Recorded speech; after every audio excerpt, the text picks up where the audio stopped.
প্রথমে কিন্তু আমি রসুনগুলো বেটে নিচ্ছি।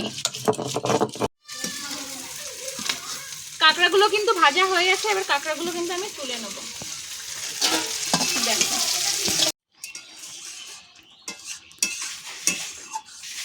ঝোলটা কিন্তু ফুটছে অনেকক্ষণ থেকে। লবণ, আমার কাঁকড়ার ভুনা কিন্তু রেডি হয়ে গেছে, আর এরকম ভাবে কিন্তু নামিয়ে নেব।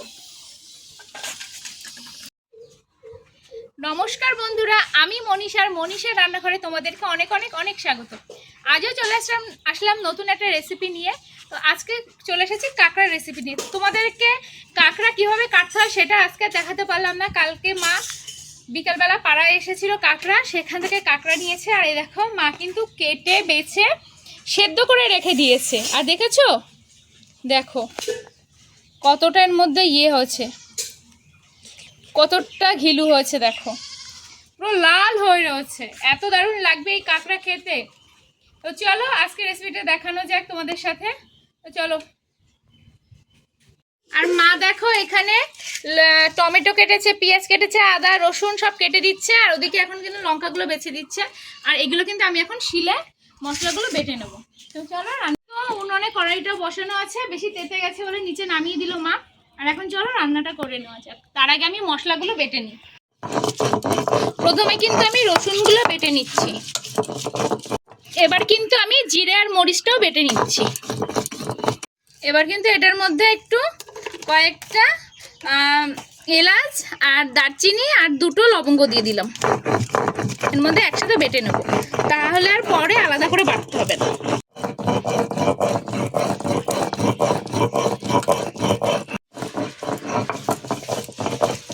এবার কিন্তু আদাটাও বেটে নিচ্ছি। এবার কিন্তু পেঁয়াজটাও বেটে নিয়েছি। বেটে নিয়ে এবার লঙ্কাটা বেটে নেব।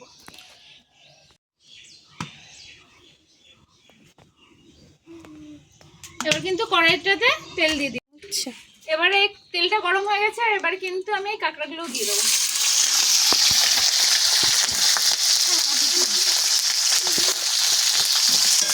দিয়ে এখন আমি কিন্তু নেড়ে নেব।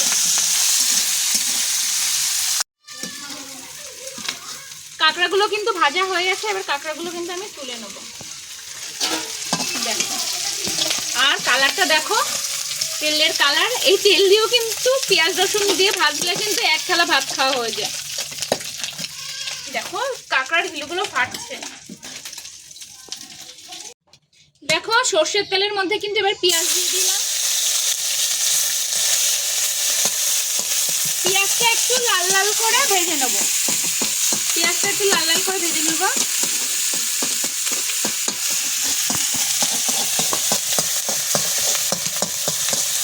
দিয়ে দেবো।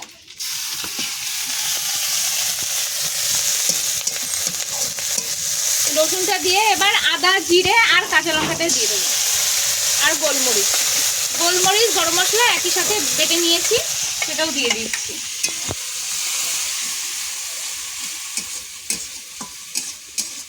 নিয়ে এবার টমেটোটাও দিয়ে দেবো।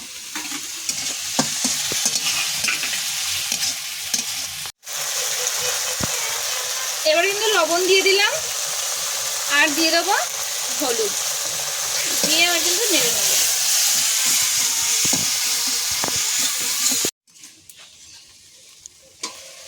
মশলাটা কিন্তু কষানো হয়ে গেছে। এবার কিন্তু কাঁকড়াটা দিয়ে আরেকটু কষিয়ে নেবো। কাঁকড়াটা দিয়ে এবার কষিয়ে নেবো।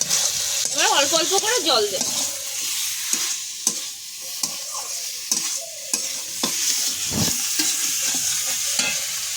কিন্তু অল্প অল্প করে জল দেবো, খুব বেশি জল দেবো না, একবারে একটু কষিয়ে নিই, তারপরে কিন্তু জল দেবো।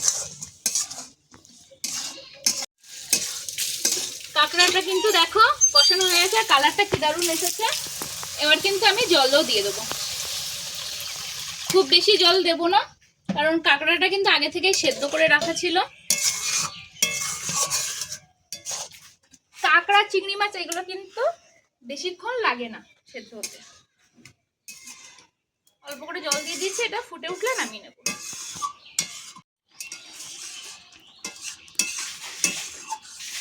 ঝোলটা কিন্তু ফুটছে অনেকক্ষণ থেকে।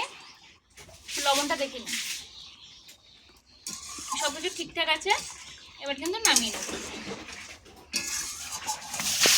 আর একটু 1 মিনিট 2 মিনিট মতন ফুটে উঠুক, তারপরে নামিয়ে নেব।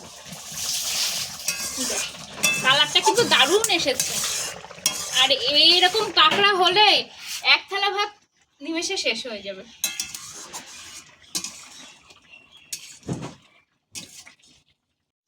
আমার কাঁকড়ার ভুনা কিন্তু রেডি হয়ে গেছে। আর এরকম ভাবে কিন্তু নামিয়ে নেব।